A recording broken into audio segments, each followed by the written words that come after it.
Hence proved. చిన్నప్పుడు మ్యాథ్స్లో ఆ లైన్ రాసేటప్పుడు ఆ ఫీలింగే వేరుంటుంది.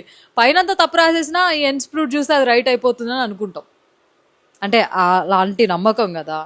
సరే నువ్వు చెప్పు, నీ లైఫ్లో ఎంతమందికి నీ వర్త్ని ప్రూవ్ చేసుకోవడానికి నువ్వు కష్టపడుతున్నావు?